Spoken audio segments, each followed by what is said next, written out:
watching right now, definitely go ahead and shoot this to somebody DM, somebody who might get some insight. I got a Michigan mogul, a legend in the making in the building, so I want to make sure we get all the love possible for Dr. Cows.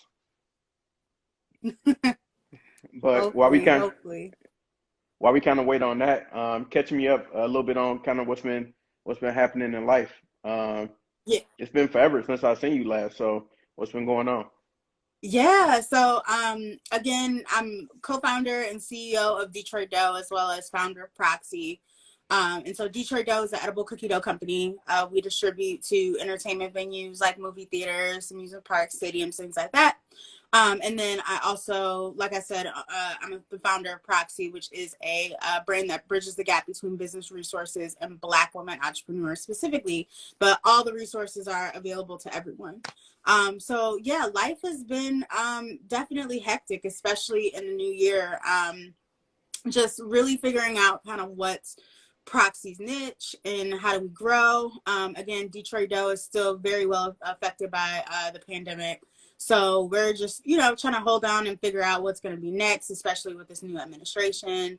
And yeah, just trucking along. I feel like every day is a new day. I'm figuring out new stuff about Proxy and Detroit Dough and things that I need to do. And yeah, that's pretty much it. Dope. And I know, so you kind of gave us the rundown for what it is that you do professionally. And could you let the people know a little bit about you as a person? Like, what are you into? What's your interest? Who is Autumn? Yeah, so it's weird. I feel like I've gone through so many lives, and what I've liked has changed over time. So first and foremost, one thing I absolutely have to rep is my college, Hampton University. I'm an HBCU product, an HBCU graduate. Went to Hampton, enjoyed myself, got my bachelor's and my MBA in 5 years, graduated, came back home. And then, of course, I'm also an AKA, so product of the Gamma Theta chapter, now active member in my local chapter here in the Detroit area. Outside of that, I'm a coach, so I love to coach high school girls. I'm a pom coach. And this year has, of course, been very interesting with the pandemic and everything. So we're ending our season, unfortunately, but I love coaching. And then I actually love reality TV. Like, a lot of people don't know that about me, but like, I will watch any and every type of reality TV. I'm the type of person who has Dr. Phil on in the background because I just love the mess. And I don't know, I just feel like it keeps me balanced. Like, when life is pulling me in and making me so busy, I feel like reality TV kind of like grounds me. So I know it's like a bad thing, but I love it. No, the funny, I'm right there with you. I've loved reality TV. Like, I grew up on the real world when I had no business watching it.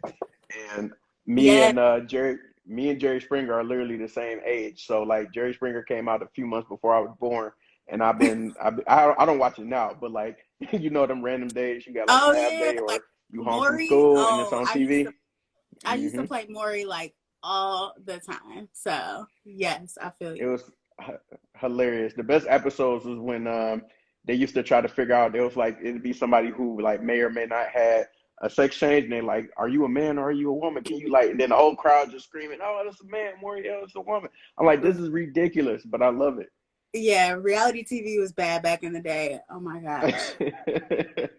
Oh my. um, let's see. So we got people trickling in. Hey, make sure y'all show Autumn some love. Autumn, what's your favorite color? Ooh, my favorite color. So I don't have a favorite color. I like cooler colors. So I'm more of like a green, blues, purples type of person. I like those hues Okay. together. Yeah. Okay, so if y'all can find some green, blue, or purple hearts, I want y'all to put them in the chat. Make sure we show some love to Autumn. She is here joining us on Black Fridays, and we happy to have her. So I'm gonna keep going on, continuing kind of with the questions. So you had talked about what it is that you do. You started Proxy, and then you're also co-founder of Detroit Dough. Can you kind of describe more about the serial entrepreneurship of kind of like what it is that you do? So like, you started two separate businesses, but could you kind of like break that down a little bit further for, a lot of people may have one business and they may, have something that they operate on the side of what they do with their full-time job, but like, could you just kind of go a little bit deeper into that? Yeah. So Detroit Dough honestly started off as my side hustle. So I was working in corporate America. I am a former Accenture digital consultant. So I was a data analytics guy for a pretty big company in the Midland area. And I just really didn't like it. I found out immediately that, you know, when you work for a company, your career is very much so based off of their need, not necessarily your interest in your path. And so because of that, I knew that Accenture or just this career wasn't the right fit for me. But I didn't know what was the next step. And so I ended up stumbling on this idea of edible cookie dough, just honestly through like a search. I love cookie dough in general. I love cookies. Like cookies are my favorite dessert ever. And I found that like you could have edible cookie dough. So I was telling my business partners, who is my boyfriend and his sister at the time, I was like, oh, this is like really dope. You know, somebody should do it in Detroit. And then about a month later, they come back to me and they're like, Autumn, you know, that really great idea you had, we should probably pursue it. Right. And so that was June of 2017. So I really didn't envision myself leaving full time because again, we thought it was going to be like a brick and mortar shop. We didn't know like, you know, how hands-on we would have to be with 3 co-founders on the team.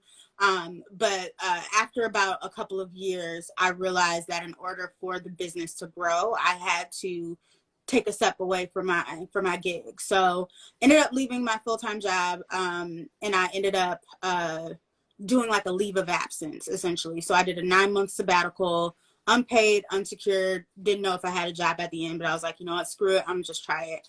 And that's when a lot of like our big accounts came. Some of the accounts that were at our NJR theaters, University of Michigan's big house. We're also at Little Caesars Arena, which is where the Pistons play and the Red Wings play.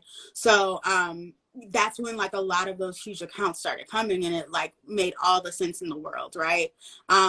So fast forward into like March of last year, we were doing really well. We had opened up a temporary pop-up at 12 Oaks Mall, which is a really affluent mall that's in the Metro Detroit area. And obviously with the pandemic, we were one of the first businesses to be affected because of course we distribute to entertainment venues, which are, you know, high traffic, high volume areas. So very quickly I found that like probably Detroit Dough might not last that much longer. And because of that, I had to make a really hard decision. Was it that I was going to find something else to do, or was I going to, go back to work, you know? And I just kind of really thought about it, and I was like, you know, I really find that I have the most impact when I'm doing my own thing, when I'm creating that impact on my own. And so because of that, I just kind of took a weekend and I said, hey, I'm going to start Proxy. I originally just wanted to be like a business plan and like strategy, like resource hub, and then it ended up growing into what it is today. We're about like 1,500 members strong. We partner with some national partnerships or national partners like Honeybook and Honigman Law, and a few other things. And so, you know, kind of I guess the thought process behind being a serial entrepreneur is really being able to find the magic in creating something of your own. And so, you know, because of that, I think I'll always probably have that entrepreneurial spirit. When something fails, I'll probably start something else new. And so I've really found that this is where I create my most impact. And when did that entrepreneurial spirit start for you, like as early as you can remember? Or, you know, was the first entrepreneurship venture for you Detroit Dough? Yeah. So, you know, when I think back on it, a lot of people ask me, like, was I like, you know, an entrepreneur when I was younger? I would say I wasn't. I'm very risk averse. I always thought that I would be someone's like C-suite executive at like a Fortune 500 company. That's always what I thought I would be. Like even when I was in middle school, I never really had a passion to start my own thing. But I think like one thing that I found just kind of throughout college and then of course getting into my career is that I was able to really kind of take a step back, look at things from a macro perspective, and offer something really innovative and unique. The problem is that when I would do those things, there's a lot of red tape to make those things happen. And there's a lot of, minutia involved before it actually becomes impactful. So I found that like I can really like help and develop and create new things, but I'll never have the impact that I want because I have to wait until my boss's boss signs off on it. And then it goes through this entire process, right? So I think my entrepreneurial spirit was cultivated maybe in college and like in my career, but I wouldn't say that it really clicked until I started Detroit Dough. Gotcha. Yeah, because for some people I know like they kind of go like all the way back to I started my first lemonade stand and blah blah blah blah. So it's interesting to hear you say that and like through that venture you were able to figure out that you do have an entrepreneurial spirit and that's where you feel like your talents are best used when you can make that type of impact. So that's dope that you was able to discover that. And so you had talked a little bit about what got you into starting Detroit Dough and like you love cookies and that kind of helped spark the idea. What about Proxy? Like what made you what was the spark to say, you know what, I got something here, let me go ahead and do this? Yeah, so a lot of it was I have a lot of friends who kind of like amidst the pandemic were like, hey, I have so much time on my hands, I want to start a business, I don't know where to start, right? And because of that, I often find myself giving them advice, saying, hey, you should tap on this shoulder, you should look into this corner. And one thing that I realized was that Black women specifically are one of the largest demographics to start businesses, yet we're the least funded and we make the least amount of revenue compared to our white counterparts, right? Hmm. So because of that, it's like, okay, there's a really interesting gap here.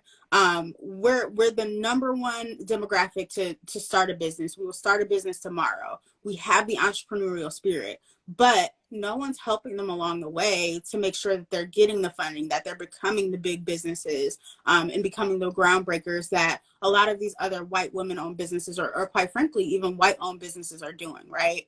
So because of that, I was like, okay, well, I'm noticing that this is a trend amongst my friends. And more importantly, this is like just a small microcosm of what's happening across the country. Why don't I just create kind of this resource hub that kind of offers business support and business resources for Black women? And again, the thought process was just to make it like, like an Instagram community. You just follow this page, I don't know, like at most, we'll probably have it be reposted, but it's honestly grown into being more of like this learning resource hub. And I'm now thinking of ways of how to like implement this on a bigger scale, right? We have courses that help teach people how to write their own business plan or develop a strategy or start their business in less than 3 days. There's a lot of I guess cities and entrepreneurial hubs that don't have these resources. So how can I get these to these people? And so that's where like the passion started off as. And again, it's something that I'm really passionate about. It's something that I love helping other Black women succeed at. And so, it was a natural next step for me. It's almost crazy for me to hear you say like the fact that Black women are the most driven to start a business, but they are like the most underfunded because I doing building websites for different entrepreneurs and businesses, like majority of my clients have been Black women. So it's wild to hear that, but it's not, unfortunately not too far fetched, just kind of granted where we are in society and how Black women are perceived in society, unfortunately. So definitely kudos to you for stepping up and targeting those resources towards Black women because especially in a city like Detroit, it's nothing but women hustlers that's trying to get that thing off the ground. So they definitely need those resources and that community of people. So in terms of creating like your content and Proxy and developing it, what have you started to see like in regards to Black women starting businesses and like fostering that community? Like, have you seen them, has it, I guess in your experience, has it been more divisive in the past and now more so coming together? Or like, what does that kind of look like for you? Yeah, so I definitely think that this is what I think about, like, how Proxy has been able to, I guess, influence or enhance the black women entrepreneurship community, right? I think that there's so many different facets of small business resource hubs. I mean, again, you have like Boss Babes, Buy from a Black Woman, I Fund Women. These things exist kind of throughout the internet and throughout social media, right? But what I Mm-hmm. found is that there's not a lot of resources for those entrepreneurs who are at the beginning stages of developing their businesses. And I think more importantly, there's not a lot of focus on making it really easy and plain to learn, right? There's some people who kind of put all of this learning behind a paywall, which I don't necessarily agree with. And then I find some people who almost make it too flowery, where it's like, oh, all you have to do is like, believe in yourself and things are going to happen. That's not necessarily the case, right? So with Proxy, I wanted to really kind of be the crux of like real information that people can digest, learn from, and build from, but then also like content that like is meaningful to people. Like, you know what I'm saying? Like I wanted it to be meaningful, and for anyone to scroll on Proxy for like, a minute or less, find something that they can really like grab onto and grow from. Again, that doesn't mean that, I'm not going to have courses that are high value that people should be paying for. But again, I didn't want it to seem like, you had to be affluent to reap the benefits of what Proxy is going to offer, right? And so I Mm-hmm. think that's really what I've been trying to do. I don't necessarily think that the Black women entrepreneurship community is divisive.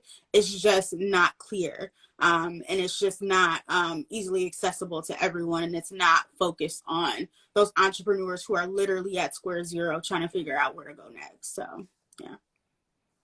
Yeah, that makes sense. Like kind of the scattered resources and nothing that's specifically targeted for that demographic. So yeah, that definitely makes sense. I wanted to ask you what kind of through your experiences with Detroit Dough, what did that teach you in terms of starting Proxy? Or like what things did you transfer over that you could say I can apply here too? Yeah, so I think the biggest thing that I took from Detroit Dough that has helped me in Proxy has been that, build as you go. Like, a lot of people think that you have to have this like perfect brand, perfect, offerings. Everything has to be like wrapped up into a pretty bow and you present it and then sales come. That's just not the case anymore. Entrepreneurship is very fluid. You will bump your head, you will fail. So knowing those things, right? It's best for you to just throw out what you have and allow your audience to like help you pivot and grow as you go, right? So I started Proxy in a weekend. I literally said, hey, I'm gonna start Proxy in a weekend. I had Proxy, the name Proxy, from a while ago. And I ended up getting a logo for it, never really used it. So I already had that, right? I literally made like 10 graphics on like Adobe Illustrator. I got the account and I started, like I did all that stuff starting on a Friday, launched it on a Monday, and I allowed kind of like our following in our community to really guide where we went. And again, like our first kind of monetization of Proxy was the Proxy launch course that went really well, but I was finding that people really needed a wide range of courses. So then I launched Proxy Premier. And then with Proxy Premier, I was realizing that, hey, it was really difficult to sell people on like buying a course, right? So then I started offering business coaching, which for some reason, like people really want to have a business coach and want to have one-on-one support. And so that's Mm-hmm. really grown for us. So again, I didn't start off with, oh, I knew exactly how I was going to monetize it. I just said, hey, I'm going to throw this. I'm going to throw it on the wall. If it fails, it fails. If it grows, it grows. And I think, the one thing that I think really keeps businesses going or keeps businesses growing, for lack of a better term, is really just the stick-to-itiveness. You're going to fail, right? And I think that's one thing that I learned from Detroit Dough too. Like, we're going to fail. I'm going to lose an account. I'm going to not do something 100% the best way that I can. It's not about me failing. It's about me pushing through. Right. And so I took that from Detroit Dough as well. But surprisingly, I thought like Proxy was going to be a lot more easier to run. It's not. Like social media is a difficult beast. Selling services is hard. And then I'm also by myself and I'm selling myself. Like that's also really difficult because you're dealing with imposter syndrome of like, you know, are you really who you say you are? So yeah, I mean, there's lots of differences, but I think those two things are what I took from Detroit Dough and how I was able to grow. Gotcha. And very important lessons overall. So yeah, definitely shout out to you for being able to learn and apply. And I love what you said about knowing that you're going to fail and it's all about pushing through or perseverance. Like that's a huge thing. Like, you know, a lot of people um I think overall kind of like a lot of like motivational stuff that you hear and all that type of stuff. Like the biggest thing from that is like people, you know, aren't the most skilled or whatever it is that they're at their whatever it is that they mastered or a business that they started that's worth billions of dollars, but they persevered. They stuck with it. It was like, okay, well, I messed up here, and I can apply that and know that moving forward. Let me tweak some things and then keep going. So yeah, definitely that attitude is the right attitude to have. And I'm always curious about because you're a full-fledged entrepreneur. Take me through like your daily routine. So like when you start from start to finish, what's your day like as a full-time entrepreneur? Yeah, so I would say my day starts probably around 11 p.m. of the previous day. And the reason why I say that is because I found that if I don't prep for the day, the next day, my day's shot, right? So I'm normally writing out like my schedule of my to-do list.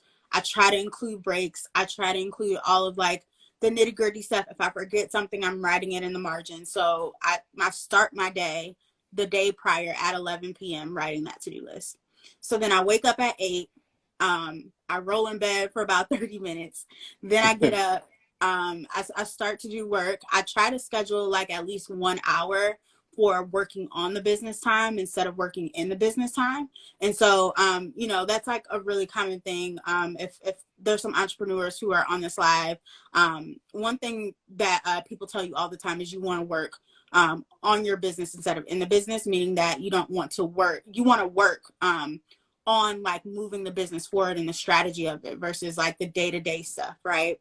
So I try to schedule at least an hour of working on the business time, regardless of if that's networking or like 2.0 in the business, developing strategy, you know, creating connections or partnerships.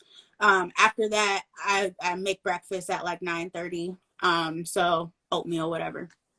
Then I'm like starting my day. So I might have some coaching calls from like 10 to 2. I might have to send out some proposals.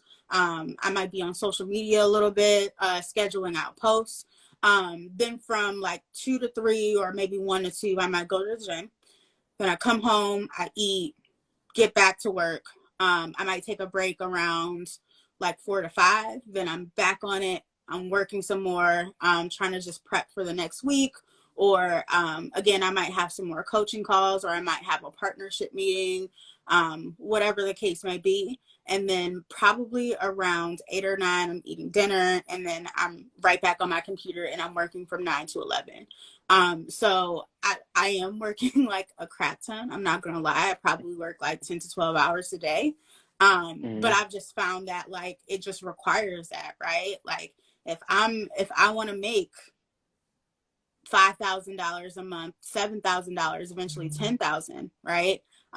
It takes me those 10 hours to plan. And I'm hoping one day I'll finally get to like a well-oiled machine. But because I'm such a new company, it requires me to continuously, you know, beat across, you know, my desk and see like, what else can I do? What else am I not looking at? What things can I read? What things can I, you know, watch a YouTube on? So that I can improve my business. So, yeah. And follow up to that, how do you, because you say you try to schedule breaks, but I guess how do you like recharge? So, you know, you got a lot going on, you're working 10, 12 hours. How do you kind of like recharge yourself to, you know, get you back in a motivated space to keep going and doing what you're doing? Yeah. So I definitely sleep at minimum 8 to 9 hours a day. I have to. Like, there's a lot of people who are like, oh, entrepreneurs and hustlers never sleep.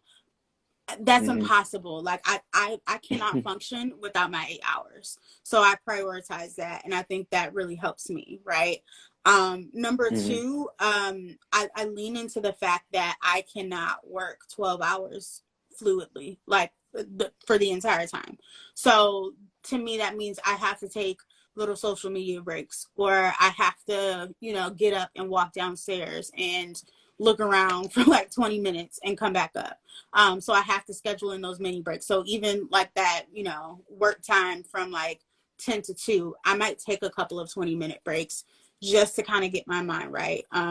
So I definitely do that. And then lastly, like there are some times where it's like I've hit my limit and I've got to take 2 days to just not do anything or like BS, right?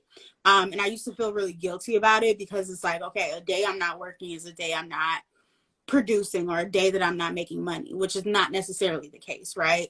Mm-hmm. Sometimes it takes those 2 days to generate some more ideas, or to allow yourself to be more innovative and creative, right?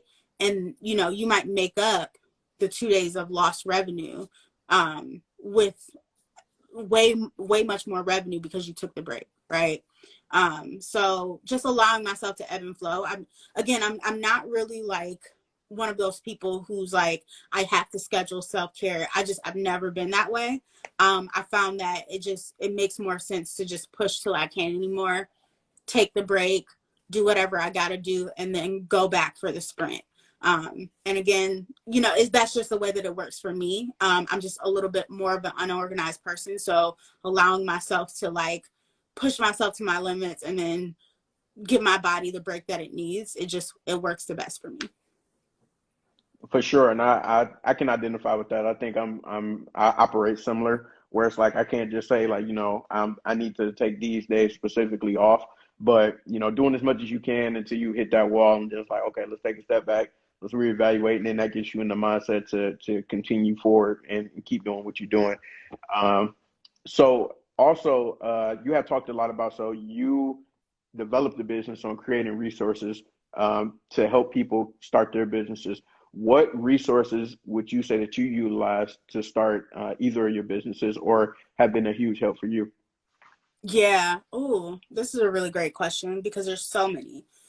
So if you're in Detroit, excuse me, I would definitely tap into the small business community and resources that we have just throughout the Metro Detroit area. So Tech Town, Prosperous, Build Institute, Food Lab if you're a food and beverage business, Michigan Women's Forward if you are a woman.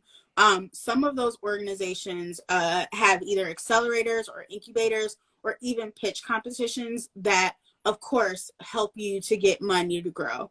I unfortunately, one thing that I realized, especially starting with Proxy, is that Detroit is just a very unique small business community because we have so much and we have so much grant dollars. That's not the case for maybe in Atlanta or Houston or even like a DC, right?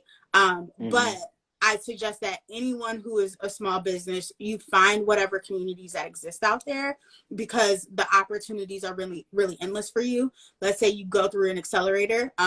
Once you finish that accelerator, let's say you were like one of the strongest businesses that went through it. They're going to tap you for speaking engagements. They're going to tap you for orders potentially for and support your business. And then also you might be tapped to like do grants or to do pitches, right? And that just, again, money, cash is king. And with Detroit Dough, we've raised over $400,000, and I guarantee you it's because we were so well connected into the small business community. So Mm-hmm. I would say that.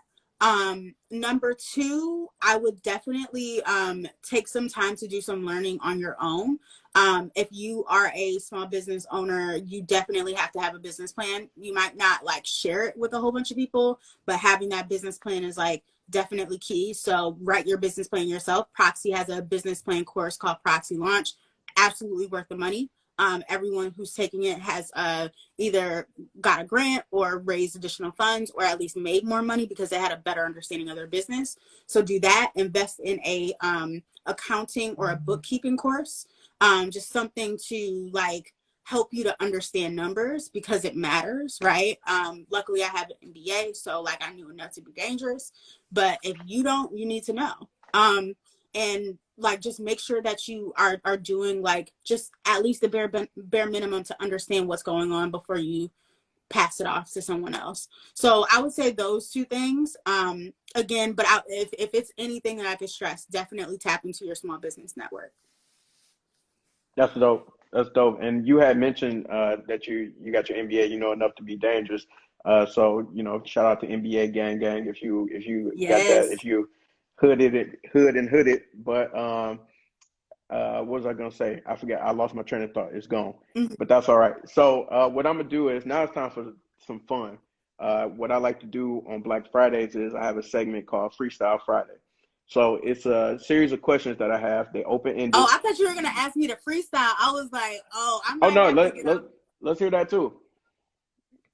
Okay, now Denzell, I didn't sign up for that, so I won't. But like, thank you for the offer. For sure. You know, I just wanted to give you the platform that, you know, spit your 16 if you had it. But Freestyle Friday, open-ended questions. They're all about you, so you can't get them wrong. Only got Okay. two rules. You answer every question and you answer honestly. That's it. Okay. So for everybody that's watching, I want you to do two things. First, make sure that you share this live. I want to get as many people in here as possible. Freestyle Friday. Also, I want you to answer the questions too while I'm asking them to autumn, and then while we're getting started, put some black hearts in the chat for Freestyle Friday. So go ahead and light the chat up. So if you're ready to get started, I'll go ahead. All right, shoot. All right. So have you ever bought anything from an infomercial? Nope.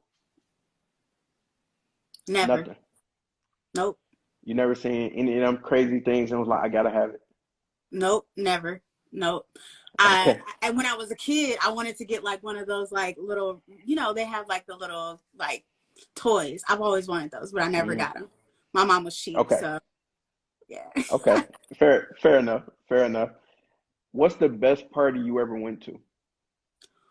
Oh, best party I've ever went to. Okay, so I would have to say it was a party at Hampton.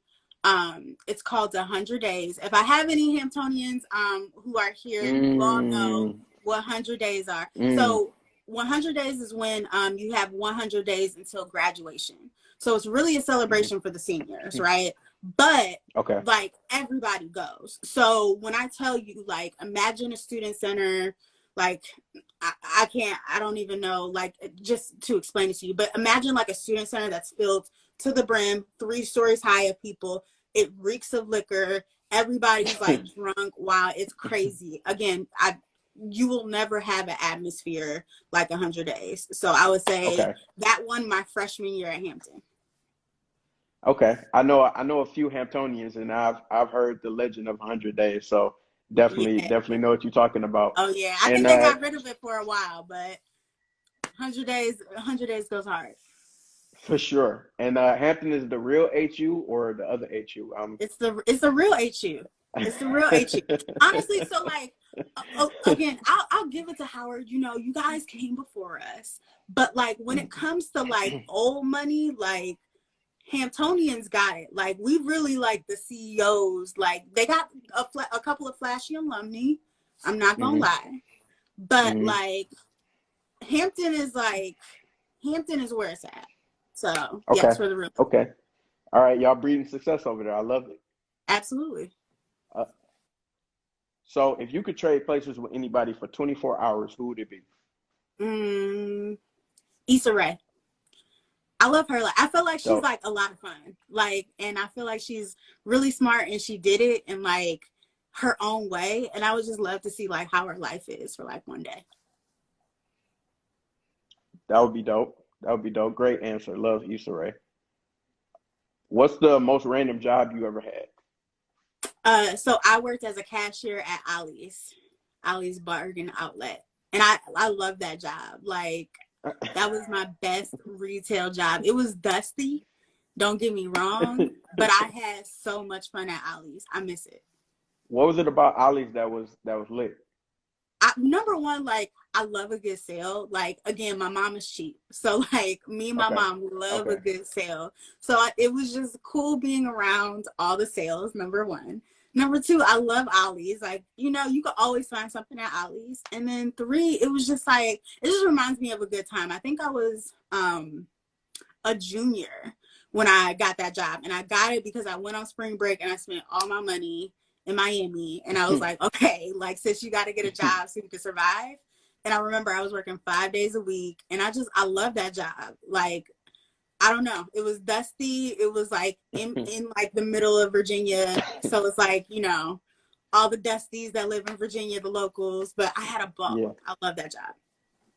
Okay. Shout out to Ollie's, putting money in your pocket.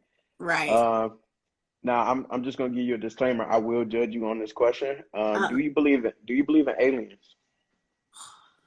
I believe that there's got to be a life form outside of us, but I don't want to know. Like, I'm the type Okay. of person where it's like, I appreciate that there's like things that I don't know. And like, I live in the fact that I'm just ignorant to certain things. So I'm just not going to dig into it because I might not want to know what the answer is. So I believe it exists, but I don't care to know. Okay, fair enough. I'm probably exactly the same. I think it's something out there, but I'm good. They can stay where they at. Exactly. Uh, Tell us something that's on your bucket list. Oh, on my bucket list. So this is a good question because, like, I don't know. I feel like I had a plan like pre-pandemic, and then the pandemic threw everything out the window. So I would love to live in another country, even if it's just for a month. So, like, one thing that I'm doing actually on Sunday, I'm leaving for Philly. I'm staying in Philly for a month, just because, you Okay. know what? Like, I'm an entrepreneur. I work from my laptop. I could work anywhere. I've been at home forever. It's time for a change. So I'm going to Philly. But I'm like, honestly, like, just imagine if the world was open. Like, I'd probably be in Toronto. Or guess what? You could live in Spain. You could live in Japan. All of these places. So Mm, I would say that I want to live in another city for like, or another country for at least a month. that's dope. That's dope. I was thinking to myself because I've moved so much in the last few years, like going to grad school and for work, that if it's two places that I lived, I'd be all set. If I live for work, whatever. If I went to another country and stayed for a period of time, and then also if I stayed like somewhere like in like Southern California or something like that, I would have lived in every corner of the United States. And then if I do the international thing, I can say I lived internationally. So yeah, I'm right there with you. I gotta get on the plane and go somewhere else. And right now we are remote, especially with the type of work that I do. So yeah, I can be anywhere. It really doesn't matter. Mm-hmm. So yeah, shout out to that. What's a life lesson that you learned from a grandparent or an elder? Ooh. Ooh, this is good. Um,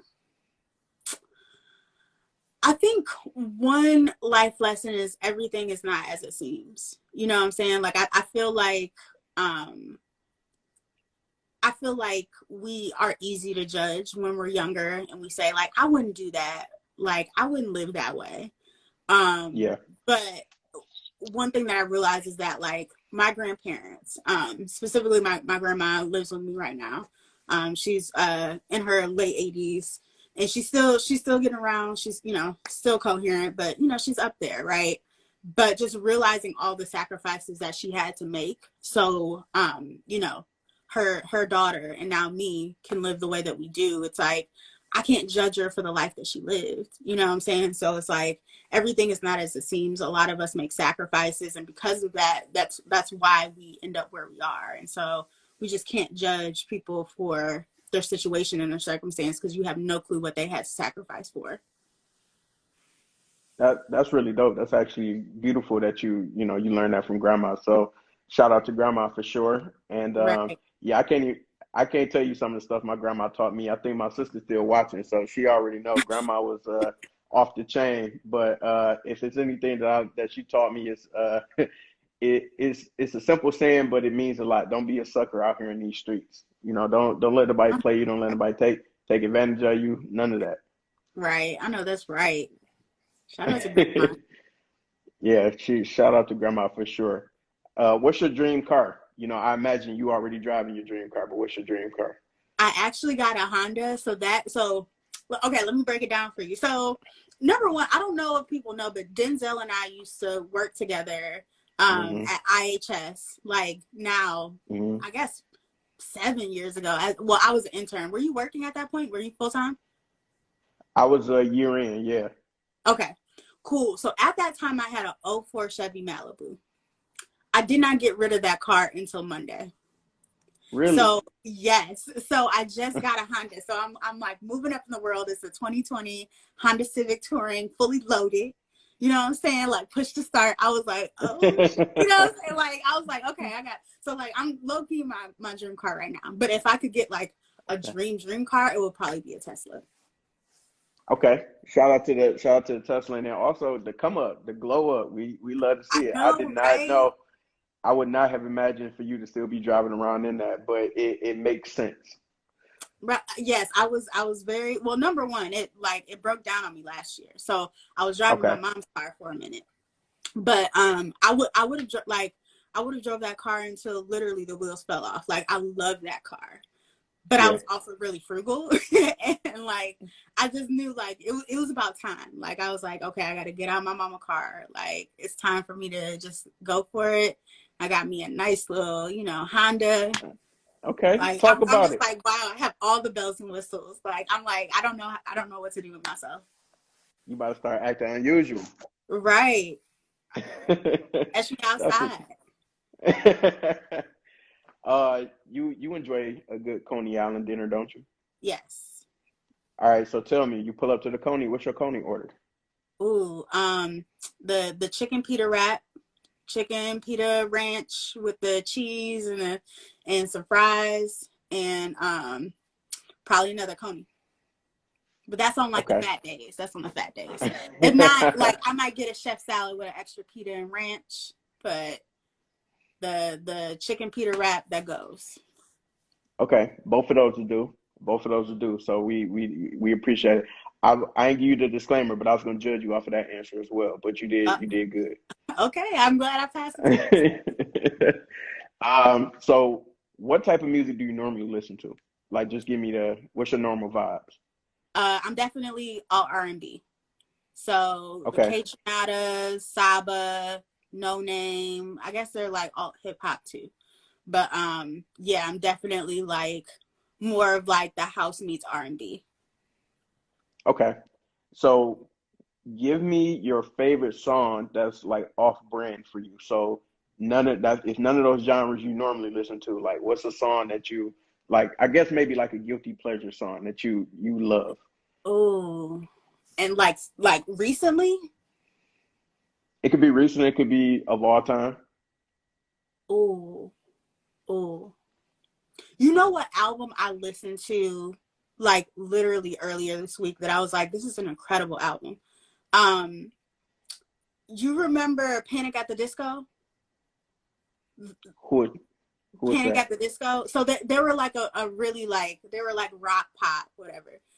They were like the typical, they wrote, I chimed in, what the haven't you people ever heard of? Closing the goddamn door. You don't remember that album at all? No, I don't. Okay, well, no, I don't. I'm not, I was raised in the suburbs. Anyway, Okay. so their whole album bangs. Like, when I tell you, like, I promise you, it's like everybody listens to that album, but they don't admit it. So they have this song called Meals for Breakfast, Tax for Snacks that goes hard. Okay. And again, I would never admit that I listened to that song, but I listened to that album and I was going in like good times. Fair enough. Fair enough. I think for me, it's probably something by NSYNC. So really, yeah, I'm not. Yeah, yeah. really. So You gotta tell us now which song. it's probably because I don't want to go too popular, but I really like their song, "Drive Myself Crazy." Really? I've never heard it. Hmm. I gotta listen to it now. It's a vibe. It's a vibe for sure. I don't know which album it's on. I think it's on maybe like their second album or something like that. But I didn't realize, like, I never listened to the full album, but just looking at like this all the hits that came from it, they No Strings Attached album was ridiculous. I love it. I love it. It was ridiculous. So yeah, we all got our guilty pleasures. But you passed Black Fridays, you did great. So Yay. congratulations. Let's get some claps in the chat for Autumn. She did amazing. And what I want to do now, go back into a few questions, kind of in the essence of Black Fridays, and why I wanted to do this live and talk to professionals like yourself and business owners, was to be able to provide more information on kind of like what that lifestyle is like, and then also encourage people, if they want to start something, do something on their own, how to do it. And then also to get more support for Black businesses. So the question I want to ask you is, why is it important to you to support Black businesses? Yeah, so just kind of going back to the statistic that I said, that Black women are the largest demographic to start businesses, yet we're the least funded. I think that even kind of expands out to Black entrepreneurship in general. There's so many Black-owned businesses that start. We're the most creative, the most innovative. We come out with these new products and services that are light years ahead of our white counterparts, yet when they do it years later, they're the ones with millions of dollars in VC funding and all the bells and whistles to match, right? So to me, when I think of Black entrepreneurship and why it's important, we are really the lifeblood of the future of innovation. And so we have to start thinking, how can we start to cultivate that even more, right? I think that, now, especially going through kind of our own civil rights movement and our own social justice movement, right? We're finding that at every corner we deal with systemic racism. We don't need to do that to our own people. So how can we allow our people to have a come up, to excel, to thrive, and to get what these white people have been taking from us for years, right? So I think that's why it's important to support Black businesses. For sure. For sure. And we need to hear more of that, and need to support more Black businesses because of that. Exactly what you said. And I didn't really realize what that funding gap looked like until like more recently, like over the last couple of years.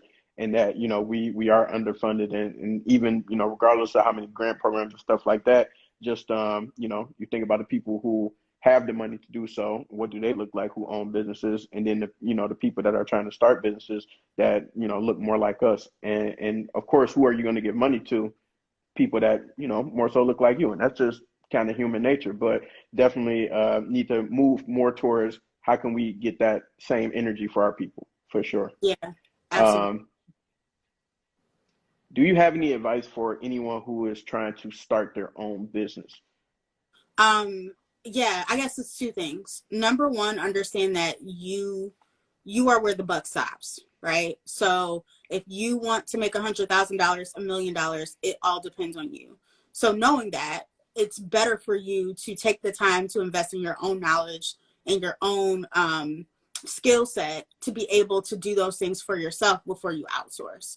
A lot of people think, okay, if I can hire somebody to do my accounting and hire somebody to do my social media and hire somebody to do my packaging and manufacturing, like all of that is going to make me really successful. And yes, but only when you understand your processes and you understand what you're doing as a business owner before you hand it off, right? You save a lot of time, money, and energy when you learn how to do it your own self before you hand it off to others, because naturally people aren't going to do it the way that you do it. I'm not saying to not outsource ever. I'm saying that you have to do it first for you to be efficient, right? So that's number one. Number two, always start small. You do not have to start with all the bells and whistles. Again, if you are trying to be a toothbrush company, you cannot be quick when you first start. It's just impossible, right? So start with what you have, start small, start with your network. Again, start with one product. then you can expand to more, because guess what? Your customer base and you, all of the people who support you are naturally going to give you that feedback in order for you to grow in the right way to get the most sales. A lot of people start with a bunch of stuff and they want to be like so popping and they have all of these things and you spent all this money, and guess what? Naturally you're going to fail, because every business fails, right? So why don't you save your time, energy, and money by just doing one thing, starting small and building towards something that makes sense? So that would be my two pieces of advice. Again, if you are like, ooh, these are gems, like I love what you're saying, at minimum, just go follow Proxy, right? Because I'm dropping them all the time. But if you need more one-on-one support, just hit me up. I do consultations. I'm also a business coach. I'm more than willing to help you. But yeah, like I would say those two are going to save you a lot of time and money. Hey, y'all heard what she said. She do this all the time. She not new to this. She true to this. So make sure you Hello. go follow that Proxy page and and go check out the website and all of that. Go sign up for the courses. Do it all. Do it all. But bare minimum, go follow the page for sure. And I wanted to ask you. So we talked a lot about kind of successes and failures, and understanding from your failures. Could you kind of share with us like your best overall business experience since you've been a full-fledged entrepreneur, and then also share what might have been one of your worst business experiences so far? Yeah. So best business experience was winning Demo Day. So if you're from Detroit, Demo Day is a pitch competition put on by Quicken Loans. They give out $1 million in a day. Luckily, Detroit Dough was selected as a finalist. I got on that stage. I pitched in front of not only a crowd of, I want to say at minimum 2,000, but I also pitched live kind of to the world. And we won $200,000 on with a 0% interest loan on top of a $50,000 viewer's choice grant, which was the highlight of my experience. I mean, I got a chance to pitch in front of Susan Shank. Again, a brand like Detroit Dough, where we're selling cookie dough. We were pitching against some of the greatest in Detroit, and we won one of the prizes. So awesome experience, right?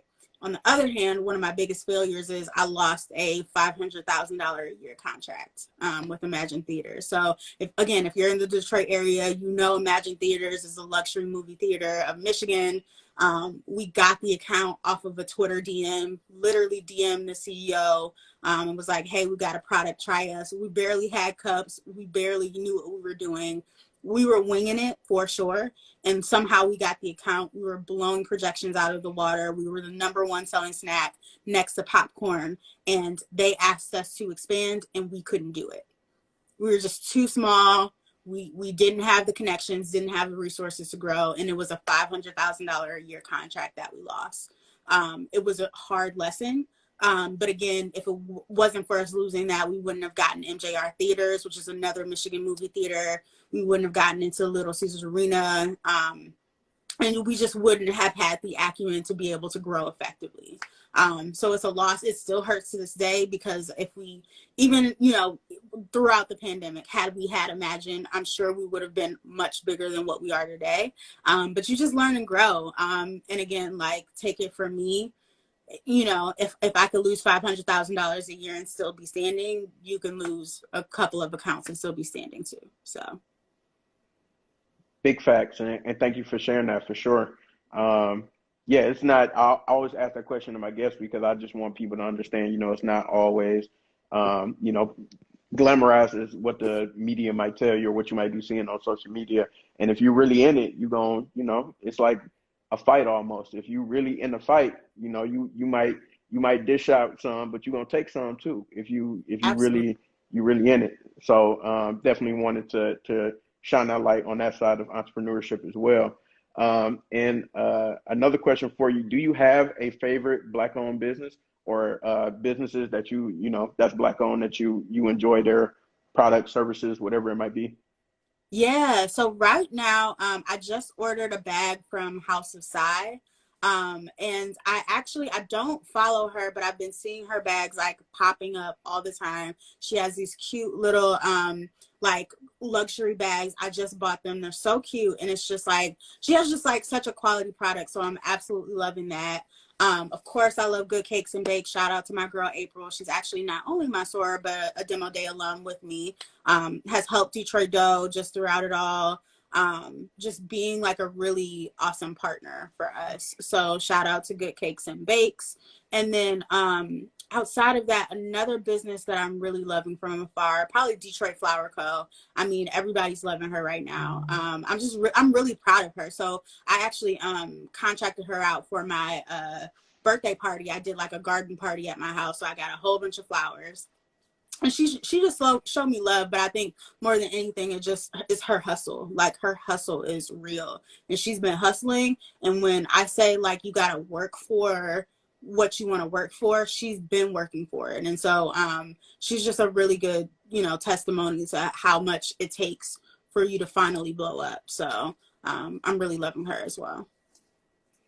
And that's big time that you, like you said, you Good Cakes and Bakes. That's like somebody you kind of came up with. So it's dope that you just show that love and that support, and then also being able to just support other Black businesses in general. And then actually doing it. Like it's one thing to say support or buy Black or whatever, but when you actually doing it, that means a lot more. I think one of my guests had mentioned, when you help a small business, you actually helping them, pay their rent. You helping them, buy groceries. Like it's not like you go to Target and then you kind of helping stock prices go up. You more so like actually impacting people's lives. So the more that we can do that, the better, for sure. And I want to ask you kind of in closing, like what can we expect next from Autumn? What can we expect next from Proxy, Detroit Dough? Let us know what you got going on in the future. Ooh, yeah. So honestly, that's a mixed bag. I don't know for myself. I have so many things that I'm like planning to do. So number one, I'm actually in the process of exploring what it looks like for me to get my PhD in entrepreneurship. It's Okay. something that I've been thinking about for a while. I have this really interesting and unique perspective on how we can potentially kind of like infuse side hustle culture in the way that we approach company culture. And so I'm looking to really explore that potentially through like a dissertation. So that's one thing. If that happens, I'm not sure, but it's been on my radar. It's something that I've always wanted to do. In terms of Detroit Dough, we are, again, holding on. This pandemic has been tough, but we're probably going to do some like very small local distribution as kind of the year goes on. So look out for us in different places. In terms of Proxy, I'm really excited because I'm doing a couple of partnerships with some nonprofits to offer them some services, like business services for legacy small businesses. So mom and pop shops, helping them to grow and like kind of develop up I guess in the 21st century, and then also being able to survive post pandemic. And then, can you still hear me? I can still hear you. I think your video refreshing. Okay, gotcha. Okay. But yeah, outside of that, I'm really looking to see how I can take some of like Proxy's courses and like make them into courses that can be picked up by potential banks, like community banks or credit unions. So that's really the next step, and I'm really excited about that because I think that's an awesome opportunity to not only help small businesses develop their business plans to get loans, but also close that gap on the funding opportunities for businesses owned by people of color. So really excited about that. I love it. That's huge. Getting more involved in the community with your business, and then you actually trying to become Dr. Autumn, which would be dope. Yeah, So if I do that, I mean literally, I might shock myself. So you really, yeah, you gotta as soon as you graduate, you gotta pop up with the Tesla. I don't think you have a choice at right, that I point. got skirt on y'all for all of that time and effort. Exactly. So, can you give the people your contact information, where they can find you, what's the best place to reach you in case they want to utilize your services or, just follow the movement and see how things go? Yes. So, well, I'm Autumn.